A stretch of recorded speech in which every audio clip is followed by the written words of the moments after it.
Alright, with Eric Hamilton Smith here at Occupy Vancouver. You've been working on kind of the social business case about this movement. Can you talk a bit about that? Yeah, absolutely. Well, it's a process known as benefit cost analysis. We use it a lot in public policy, which is what my education is in. And what we've been doing is going about the camp here and identifying services that we provide society. A lot of people have misconceptions about what we do here. They keep referring to this $500,000 that the city spent on the 15th with their complete miscalculation of the spirit of the protesters here. You know, obviously they were expecting violence, a little bit of post-Stanley Cup riot paranoia, but in the end, 4 weeks and not a single act of violence, so that $500,000 was money well wasted. But compared to that, we provide a lot of benefits to society. If you look at our medical services, the fact that we do in fact house some certain number of homeless people, people who would be legally defined as street homeless, and about 25, and we've been providing them with housing that they say is of better quality than anything the city has been able to provide in their shelters. And so if you look at the cost of what the city spends, the amount of money that the city spends housing people in shelters, one study was done that reveals it to be $83 per mat per day, or per night.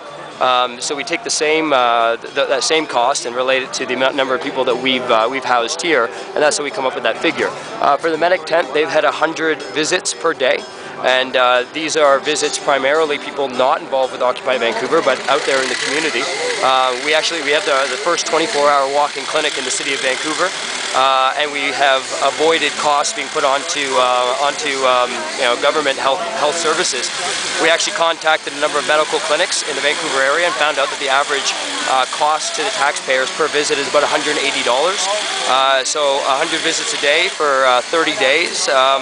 You know, you can do the math. It's hundreds of thousands of dollars worth of benefits to be provided the community and the city, and of course all with volunteer hours, which is another huge contributor.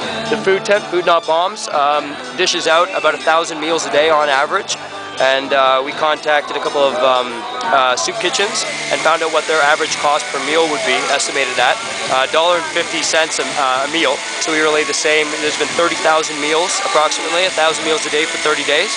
And so it's $45,000 of benefits that we provided. Again, not just people at Occupy Vancouver. We have people from all over come by. They get a free meal. It's good food, vegan food, and people in the construction industry stop by in their lunch hour, and it's really been a positive thing for the community. But aside from those more tangible benefits, the real benefits that we provide society are the ones that are a little bit more difficult to estimate. But we do the best that we can.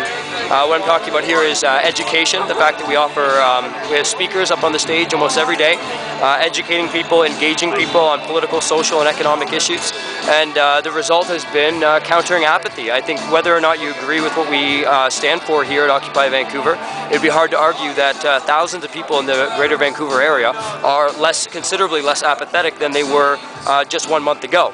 And if you look at what the government, all levels of government, spend on advertising and encouraging people to vote and countering apathy, you know, that's a huge amount of money, and it doesn't really seem to do anything. Whereas what we've achieved here with nothing but volunteer hours and a little bit of time and energy is real political engagement.